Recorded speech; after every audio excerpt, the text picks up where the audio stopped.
क्रोध को अक्सर एक शत्रु के रूप में देखा जाता है जिसे दबाने या छिपाने की आवश्यकता होती है, लेकिन यह वास्तव में आपकी दबी हुई जीवनी शक्ति और सृजनात्मक ऊर्जा का एक अशांत विस्फोट है। वैज्ञानिक रूप से जब हम क्रोधित होते हैं तो हमारा मस्तिष्क तुरंत एमिगडाला के माध्यम से लड़ो या भागो, फाइट और फ्लाइट की प्रतिक्रिया सक्रिय करता है, जिससे रक्त में एड्रेनलिन और कोर्टिसोल जैसे तनाव हार्मोन तेजी से बढ़ने लगते हैं। ये रसायन शरीर को लड़ने के लिए तैयार करते हैं, लेकिन आधुनिक जीवन में हम न लड़ पाते हैं और न भाग पाते हैं, जिससे यह ऊर्जा भीतर ही विनाशकारी रूप से जमा होती रहती है। भगवद गीता इस प्रतिक्रिया के आध्यात्मिक खतरे को स्पष्ट करती है, जहां भगवान कृष्ण बताते हैं कि क्रोध से भ्रम, सम्मोह उत्पन्न होता है। भ्रम से विवेकपूर्ण स्मृति नष्ट होती है, स्मृति के नाश से बुद्धि का पतन होता है और बुद्धि के नाश से मनुष्य का संपूर्ण पतन नाश हो जाता है। इस विनाशकारी चक्र को तोड़ने का ओशो द्वारा सुझाया गया उपाय इसे दबाना नहीं, बल्कि साक्षी भाव, द आर्ट ऑफ विटनेसिंग है। जब भी क्रोध की लहर उठे, एक क्षण के लिए रुकें, अपनी आंखें बंद करें और शरीर में उस ऊर्जा, चाहे वह पेट में जलन हो या सिर में तनाव, को तटस्थ भाव से केवल देखें और महसूस करें। जब आप कहते हैं कि मैं क्रोधित नहीं हूं, मेरे भीतर क्रोध की ऊर्जा उठ रही है, तो आप स्वयं को उस भाव से अलग कर लेते हैं और यह जागरूकता या साक्षी भाव ही उस नकारात्मक ऊर्जा को रचनात्मक और रूपांतरित शक्ति में बदल देता है। क्रोध एक शिक्षक है जो आपको भीतर के घावों और अस्वीकृतियों की पहचान कराता है। इसे स्वीकार करें और यह स्वयं ही शांत हो जाएगा। कहानी, शिष्य और तपती रेत। गुरु। एक बार की बात है, एक युवा और अत्यंत क्रोधी शिष्य था। वह अपने गुरु से बहुत प्रेम करता था, लेकिन उसका क्रोध उसे हमेशा दुख देता था। वह अपनी इस आदत को छोड़ना चाहता था, पर यह छूटती नहीं थी।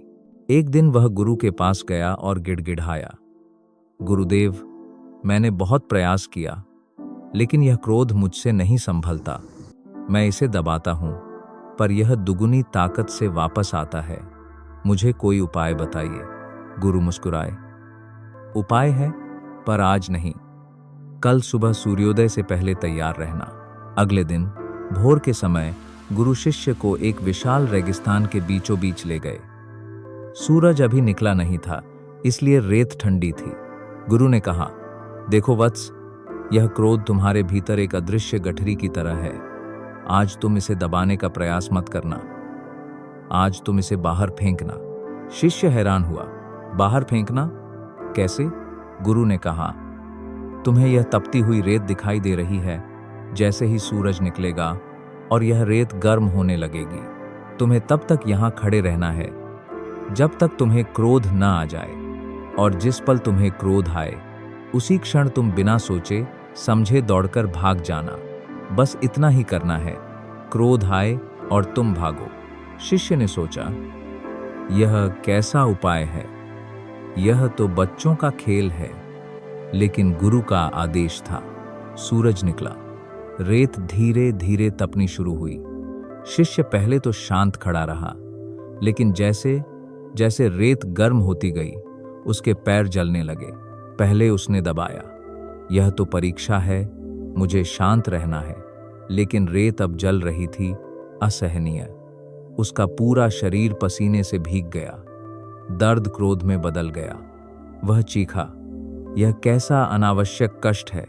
गुरुदेव ने मुझे क्यों फंसाया? जैसे ही उसके भीतर तीव्र क्रोध उठा, उसे गुरु की बात याद आई। क्रोध आए और तुम भागो। वह पागल की तरह तपती रेत पर दौड़ पड़ा, जितनी तेज दौड़ सकता था। वह भागा, भागा और भागता रहा। वह दौड़ता रहा जब तक वह पूरी तरह से थककर जमीन पर गिर नहीं गया। क्रोध दौड़ने की क्रिया में पूरी तरह से ऊर्जा में बदल गया। उसकी श्वास तीव्र थी, शरीर थक चुका था, लेकिन मन शांत हो चुका था। कुछ देर बाद जब वह वापस लौटा तो गुरु शांत बैठे थे। गुरु ने पूछा, क्या हुआ वत्स? क्रोध आया था? शिष्य ने हाँफते हुए कहा, हाँ गुरुदेव, आया था और मैं भागा। गुरु ने पूछा, तो वह अब कहाँ है? शिष्य ने कहा, वह दौड़ने में खो गया। वह तो ऊर्जा में बदल गया। मैं इतना थक गया कि मन में सोचने की भी शक्ति नहीं बची। क्रोध तो दूर की बात है। गुरु ने आंखें खोलीं और गहरी आवाज में बोले, यही सूत्र है। क्रोध कोई भावना नहीं है, यह शुद्ध ऊर्जा है। जब तुम इसे भीतर दबाते हो तो वह विषाक्त हो जाती है।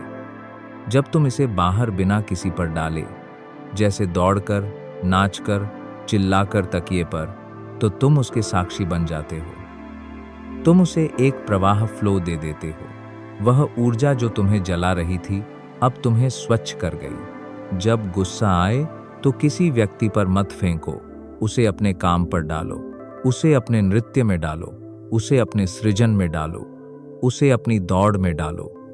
क्रोध को शत्रु मत बनाओ, उसे अपने ईंधन, फ्यूअल में बदल दो। यह कहानी हमें सिखाती है कि हम अपनी भावनाओं को दबाने के बजाय उन्हें नुकसान पहुंचाए बिना शारीरिक रूप से निष्कासित कर सकते हैं, जिससे उनका रूपांतरण हो सके।